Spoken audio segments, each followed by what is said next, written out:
I had his back, I easily could have suplexed him. And if we were not on a mat, that's a bad day for my friend here. It's like if that would be done on hard ground and I survived, it would be a good chance that I would regret surviving. Before learning essentials of the clinch, look at two throws for slamming your attacker against the ground. The major outside rib, osotogabi, and the shoulder throw, soinagi. This elbow has to be in. Make him uncomfortable, no matter where I'm holding him with the other hand. It can be under his arm, it can be here. Then make a step, preferably my toes point in more in the direction of his, in which his heels are pointing, than like this. I don't like this, like this. And then I will throw our friend. I hook up, or actually I circle my leg like so. Can look maybe from this way, because what I want to do is I don't want to just sweep his leg up. I want to sweep it in and up.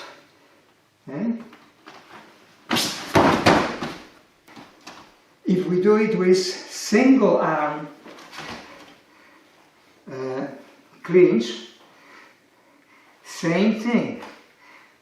I wait, I create a situation by walking, I'll show it in a moment, that I can make a step here. So he's about to, his center of gravity is about to go beyond his heels. Up, and now I will pull towards myself and at the same time lean forward and lift my leg. It doesn't matter if it's this kind of clinch or this kind of clinch. Don't you dare to throw unless he's uncomfortable and twisted. And don't you dare to throw or attempt to throw unless he's moving. So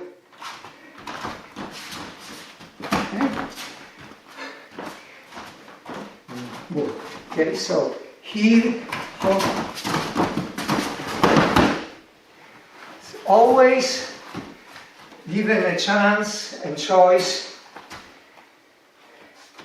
attempt your throw where he is in motion and you control that motion. You can make him move a little faster, for instance, because otherwise the chances of him countering are greater than otherwise. While we are adding a bonus point about the technique, we are standing here more or less square back. Always this, always keep him crooked. You can do this throw without going here. You can do it like this. You have no way of moving him, or can move him only very little. You can put his weight on his leg, now hook, hop, and do that hooking, lifting action. Elbow, his elbow in, is as usually uncomfortably twisted. Here, or here if he doesn't have clothes, you can just hold on here, and all you have to do is pull him slightly forward and down, and then go up. Just don't place your leg over or tie over your partner's knee. This would be not good. very non-glamorous way of throwing. No big splat, but still he lands directly in front of you for your convenience. Okay, so down,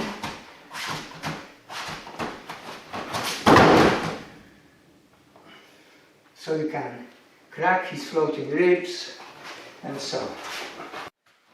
In a clinch, the worst things, such as the suplex, happen after your back is taken, and that begins with an arm drag. Here is an example of an arm drag. Instruction on the proper technique of the arm drag and defenses against it are at links in the video's description. So, here I am, and I don't want him to run behind my back, so I need to hold this tight because this is the arm he wants to free. Okay, free the arm, okay, and now he has my arm, can turn me around. So I don't want to let him do that. Always position yourself so it's difficult to kick you in the groin. Always protect your center line. Two ways. As I'm standing, it's difficult for him to reach my groin with his knee and so on. If I'm facing him, I should have legs like this. You see this? Okay, so if I'm here facing him, I want this position typical for karate, it's kachichidachi. So it's difficult to kick me in the groin and in between the legs, in the inner thigh. It's difficult to do it. If I have somebody in a clinch, is don't hold him just like that. I put his elbow in between us, okay? So right away that makes him uncomfortable. So here is the first thing. Second, to denying use of this arm for arm dragging, I will do this. Maybe I will turn and show what happens from here. To control this arm well, I try to put my shoulder practically in his armpit. Maybe I can't. I could also do the same thing of this discomfort here, and you see, cut his legs behind him. So hop. If you can't right away push his elbow in as hard and as far as it takes to twist and bend his trunk, you might need to first push his head away from your overhook. Here is how to do it. Please look there. If he's looking in the direction I'm working, he's strong. If he looks away, he's not so strong. So I want to push his head away. So we are in a clinch. Right away, I push his head right here. That makes him uncomfortable. Also controls to some degree his hips. So I'm here, so I press against his head. And now, if I want to do two arms on one arm clinch, I can go from here into his armpit, but then I lose the head pressure unless his head is so close, because he can move it from here, okay? So I don't control it so well. Or I can continue controlling and then do my clinch, two arms on one, by putting my shoulder here, way lower, like way below his pecs. Okay? Then pull here. Now I turn around, or maybe not, and I also simultaneously press his elbow inward. Okay? So Now give me some resistance. Okay? So that head on his neck or side of his head makes his life difficult. Okay? And if I want to throw him, I will move him first, of course, and I will put my shoulder under his armpit, and then I can throw it. When he's about to take your back, do this. To keep him from getting further is, first of all, go down. I have one arm free, rotate him here, okay? If he took, if he got a bad hand and is far away, I also go down, and to keep him from doing me in, knee this way, and now it's difficult for him to throw me. Suplex practically impossible. Okay. And then you do the arm drag.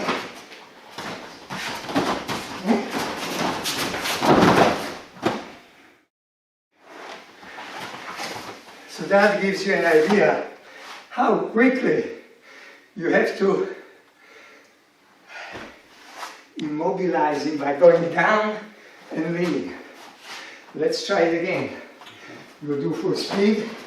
I'll let you do the arm drag.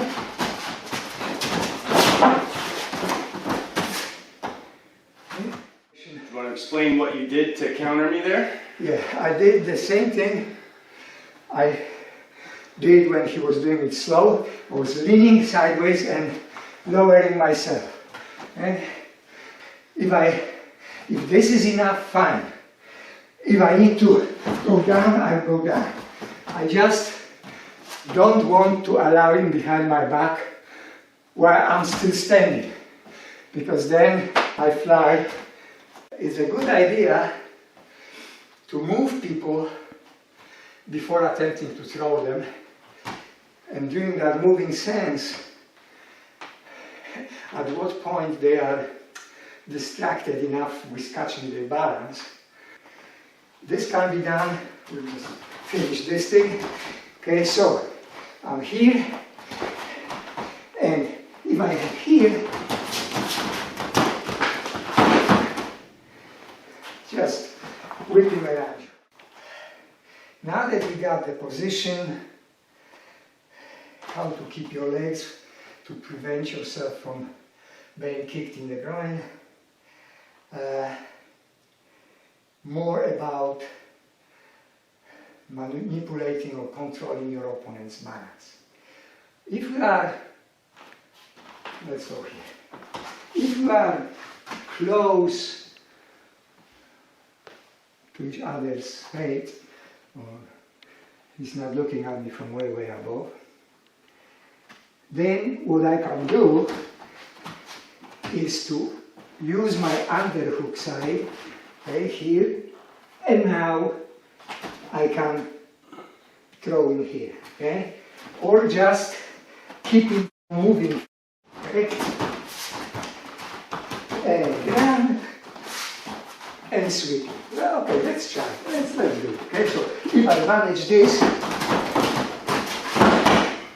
all you have to do is just put the foot ahead of his and keep driving. No technique needed, no drilled technique needed. Basically drive, put the foot in his way, and he will flip it if you got him like that. The number that I showed with one arm grabbed by my two arms, that clinch, two arms on one, is a universal solution, but it helps especially with people weight older, because their overhook arm cannot be lifted by. Another thing we can do if we are dealing with a very big person, okay? So he would like to free this arm. Let's show it from this side. But with this arm, I can hit him here, okay? and make him slightly less tall. Okay? I don't hit, no, I could hit with a fist, vertical fist here. It's a ligament that runs between points of the hip. Okay? Hip. Okay, and now I got my dinghy, and I can dump him and run away. For your benefit, once again, maybe we'll do the other way. So I'm holding this arm, but he is tall. So I here, okay? I hit lower because I don't want to hurt my partner, but I would hit with palm of my hand or this part here. That makes him bend momentarily, and then I got my arm grab, okay? In a clinch, if you deal with a tall fellow, okay? So I'm here, all busy, can't lift him on the other side. Get my legs in a safe position, kick just above the knee, okay? Just above the knee. And go quickly down, Don't go far back. And now, once you got the reflex, either you can catch him on the reflex or use it to move him, keep pushing him.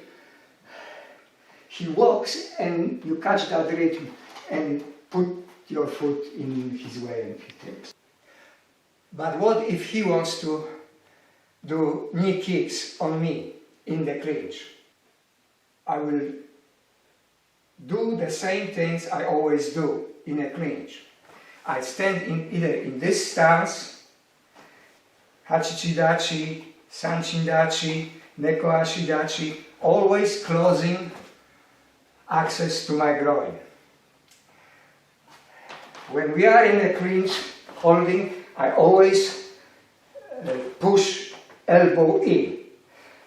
So when he wants to kick me, say in the groin,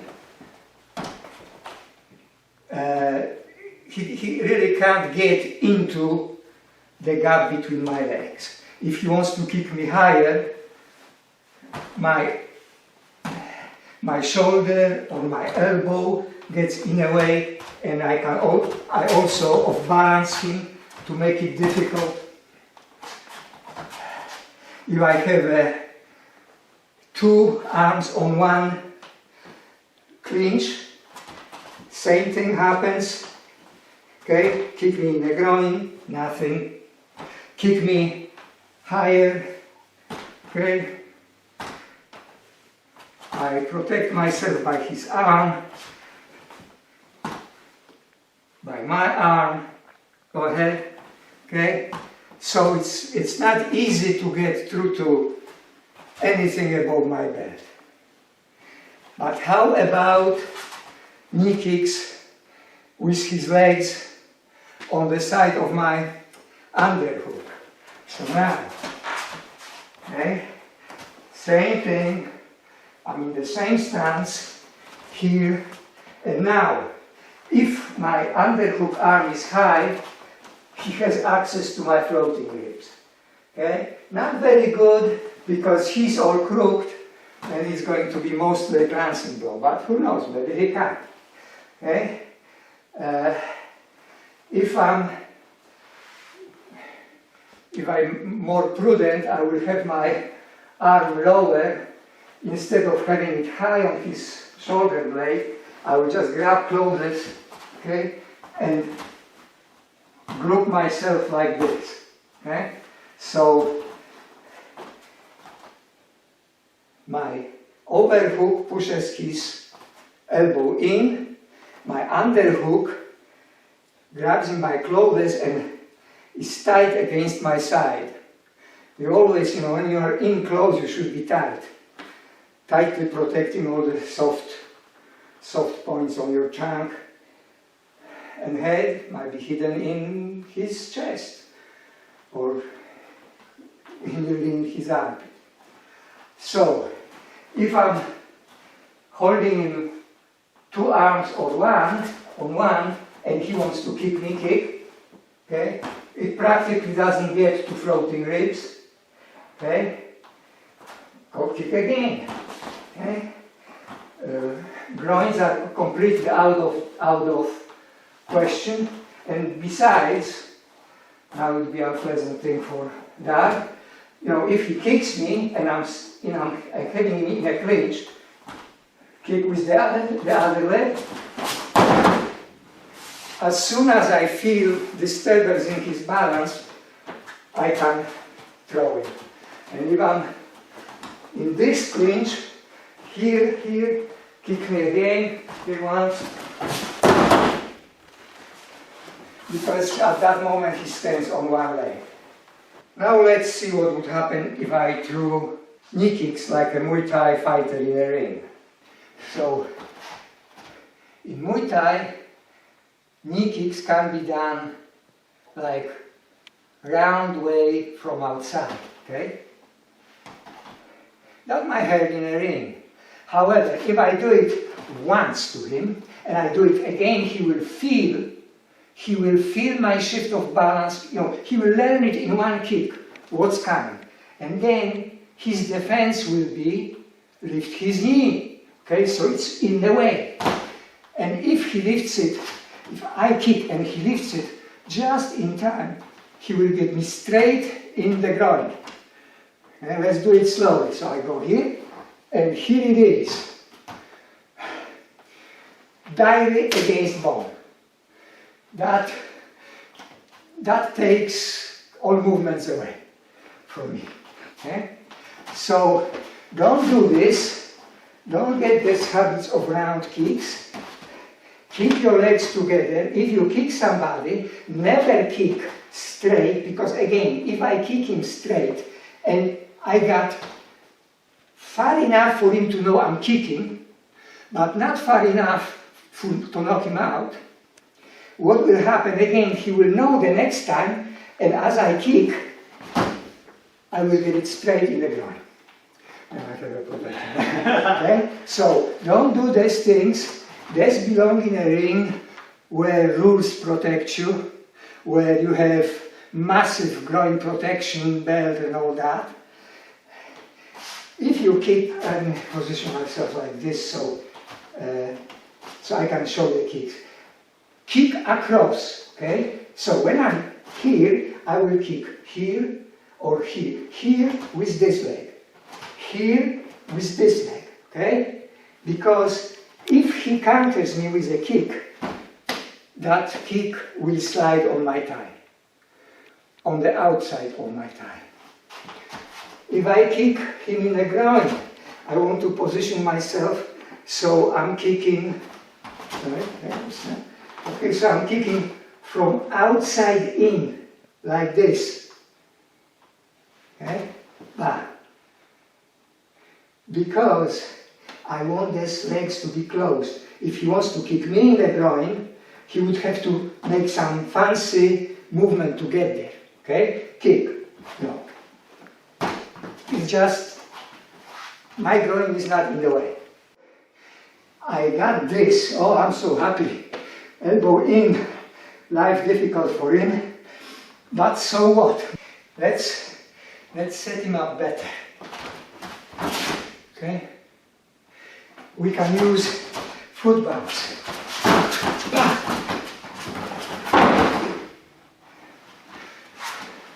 So, as means of distracting your opponent, nothing fancy. Let's open up to the camera. What I'm doing, I'm putting my foot here, or my foot and shin. Okay? Now I got this. Okay? So, again, the bounce. As I'm here, it's easier for me to work inside. Hop, and like this. And now I get this. Or I can be attacking that foot, here always make him uncomfortable, here, upstairs. And then hop, hop. This could be done also on the outside. They keep bothering me until I feel good and ready. Okay, I'm here.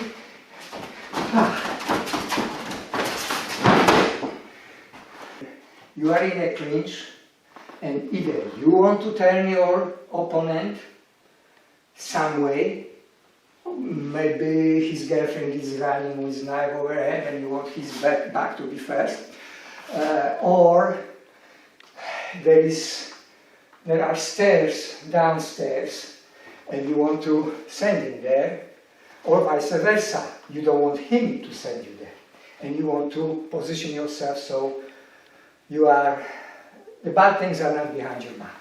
So I can swing him like this. That works with people who either don't expect it, didn't train.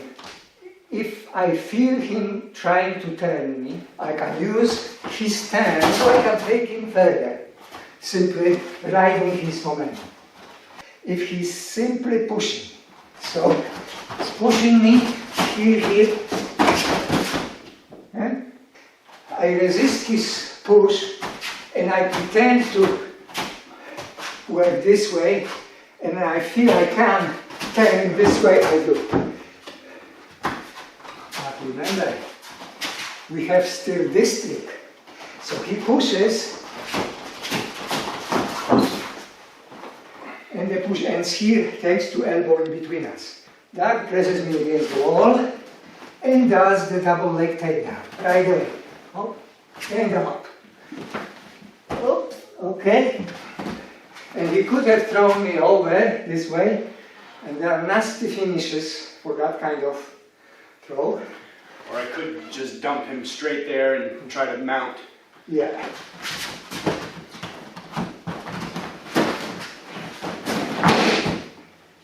And now that controls the situation.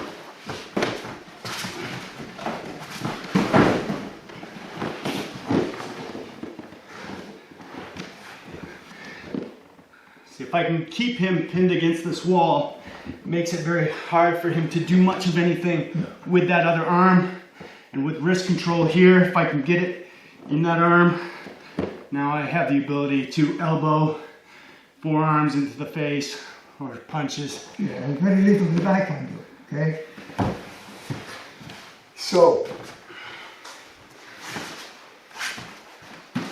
this is what happens when you don't, or I don't use a proper clinching technique. I just clinch and stand like this, okay? I'm standing anyway, but I don't do anything special with my arms, and I don't affect his turn that much. Let's see this, if I do things right, and yet he pushed me. Okay? Okay? Throwing me is not so easy.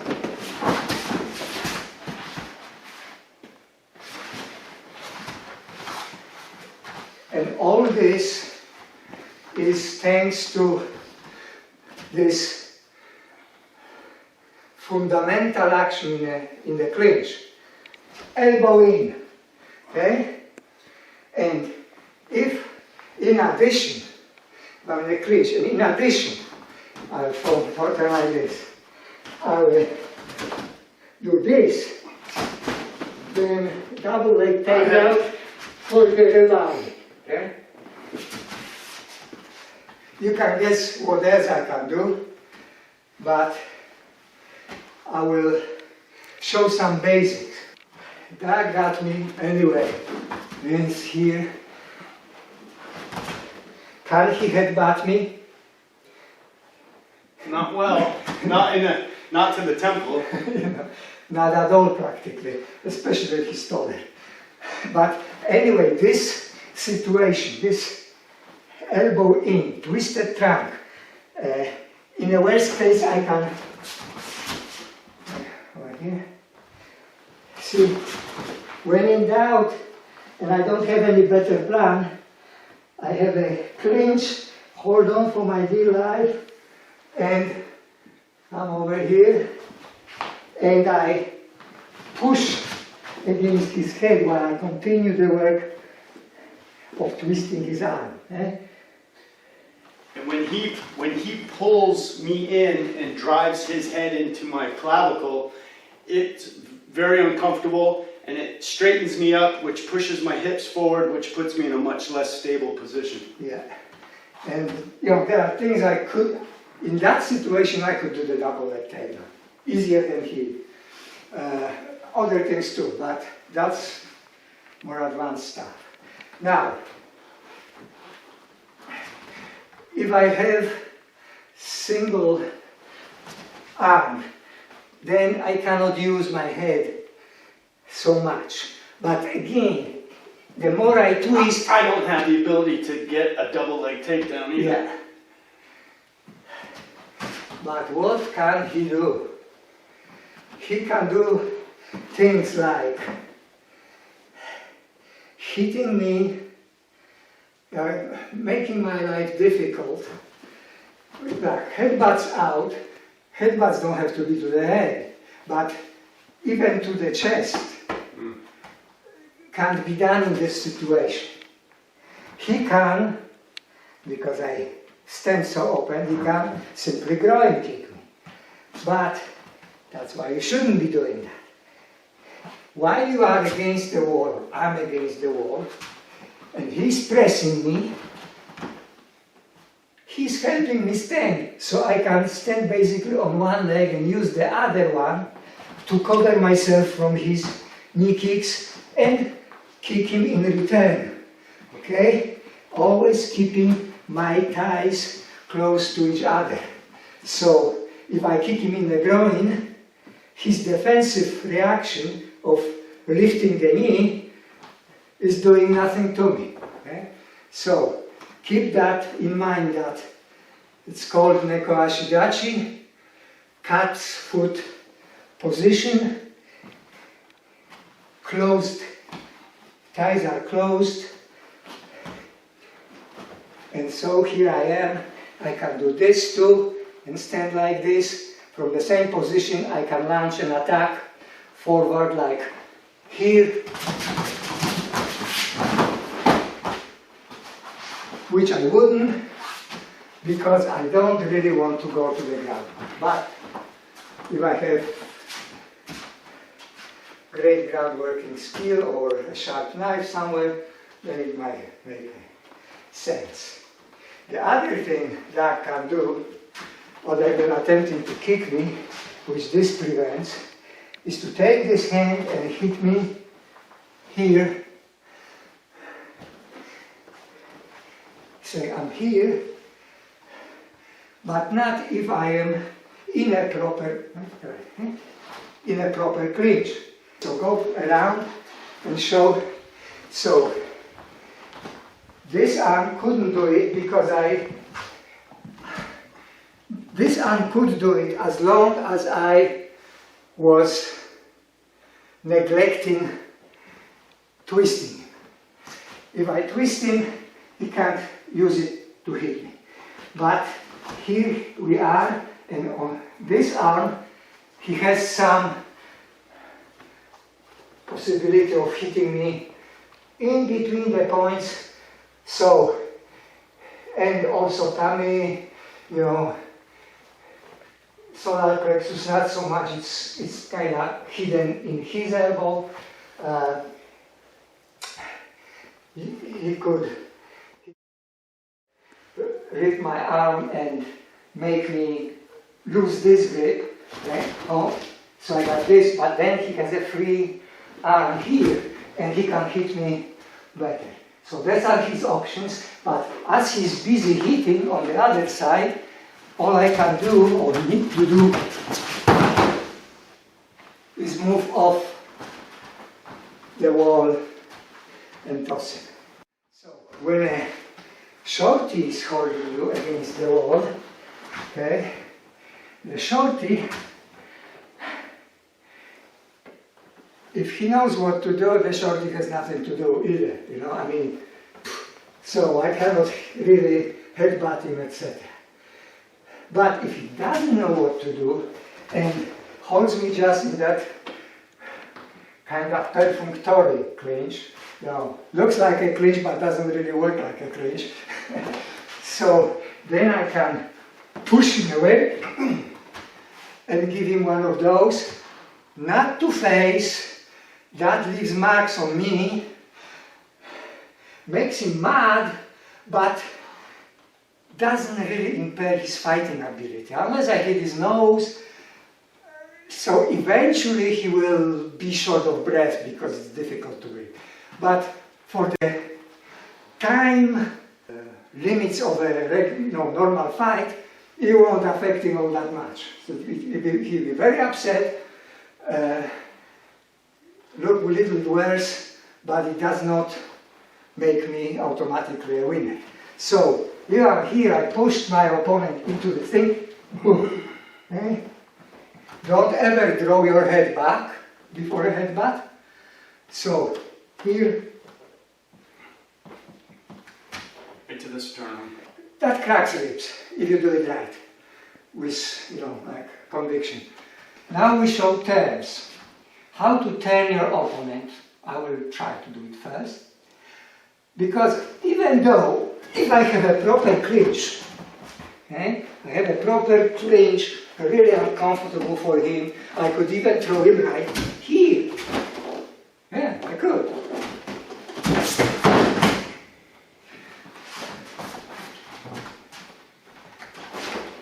But let's say I'm not so lucky or whatever. Here now he knows better.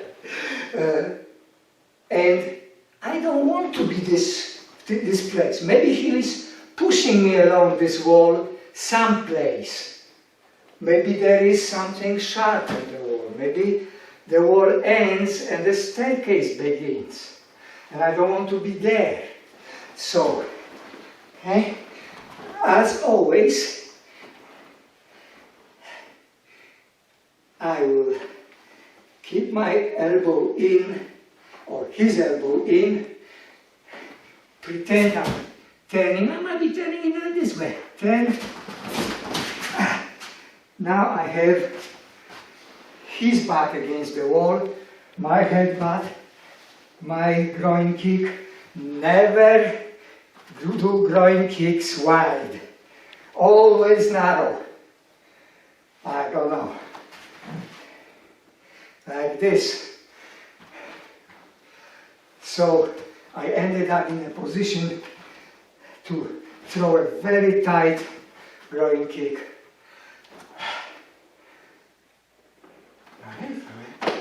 One of the big keys to turning somebody is to give them a bit of a notification that you're trying to turn them that way, and that will force him usually to counteract and push the other way, and that's when you have the opportunity to turn. Yeah, so that's why I did it, and once again, Doug will show it. Okay? Take that leg away because it's tempting. So, I have two-handed, on my clinches on both sides, like still here, still turn, okay, and leg prepared for the groin. If I have arms here, then I don't have that option. Okay? I can scare him and then try to bump his head into the wall. But that's not comfortable. It's basically, once again, I am here and he's pushing me along the wall and I push. I have to release this arm that was under his arm. Okay, so this over and this under. I had this one-arm clinch or one-arm clinch. I have to release this arm to there. So there. Other things that can be done in a clinch on both sides. it's stomps, but see what happens. If the attacker stomps, you get a proper clinch, okay? And I stomp, you pretty much do this. So control the attacker's upper body. If he wants to stomp, even very well, like in a boot along the shin and into instep, he will lose balance. However, if I'm here and I'm in my cut stance, I can throw something nasty while still protecting my hips. Still protecting my groin. And for him to use this movement to balance me, it will be more difficult than the other way around. Okay? Because I'm here again on both feet.